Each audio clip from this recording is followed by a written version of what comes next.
This week is National Women's Lung Health Week, an initiative from the American Lung Association to raise awareness of the reality of lung cancer. So here to talk about it with us is Sarah Pearson. She is a Lung Force hero, which you became that after the death of your mom. So let's start there. Why is lung cancer awareness so important to you and your family?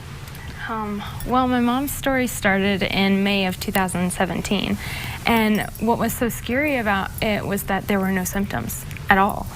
She had a little bit of chest pain, just thought it was a cold or something, but you know, after a chest pain lasts for a month, you think, oh, I should probably see a doctor. So she went and saw a doctor and found out it was lung cancer, and she died 2 months later. And 2 months later. 2 months. So it was like a 3-month span when that pain started till you were dealing with the loss of your mom. You had a 1-year-old at the time, a young family. You're not very old yourself. So talk about the weight of that and the reality that you went from we're all good to we got a situation here. Yeah, it was very scary, and I think that's the scariest thing about lung cancer is that there really aren't any symptoms until it's too late. Only 18% of women are diagnosed early enough for it to even be treated. Because we all think if you're smoking, this is a situation. Exactly. But that wasn't. Yeah, that wasn't the case. My mom was 53, a non-smoker, and yeah, didn't have symptoms at all, so it was terrifying. But I remember getting the call and her saying she had lung cancer, and I just thought, oh, well, she doesn't have these risk factors, so it can't be that bad, that the doctors would be able to fix it. And that wasn't the case. It was 2 months and she was gone.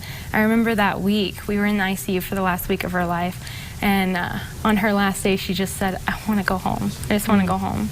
So we went home with her, and I stayed with her that night because my dad had been in the ICU with her all week. So I stayed up with her that night, and at 3 a.m. she died in my arms. And it was horrible to hear her moan in pain with every breath she took. And so I work with the American Lung Association because I want to save people from going through what my mom did, and even save people from going through what I went through. Okay, can we show your mom's picture one more time? I know our crew out here has a shot of it. This is your mother holding your 1-year-old son at the time, who will not ever know your mom, their grandmother.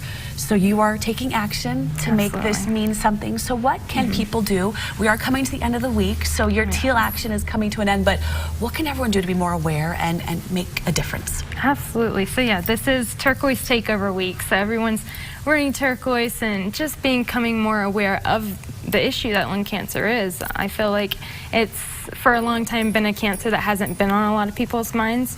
So now knowing how important it is and how many people it affects, it's the #1 cancer killer of women.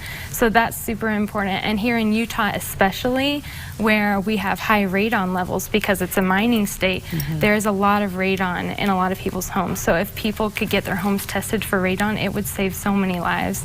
The EPA actually did a study of 17,000 homes in Utah and found that almost half of them had radon in their homes, and that's one of the leading cause of lung cancer. So getting your homes tested, getting more aware, getting involved, and just sharing what you know about lung cancer, sharing your story if you have a story is huge. That's how I got involved. That's how other people are getting involved. So if you have a story of lung cancer, share it. Your mom is very proud of you. I know that for sure. For more information, do visit us online at abc4.com/GMU. Sarah, thank you very much for joining us today. Brian?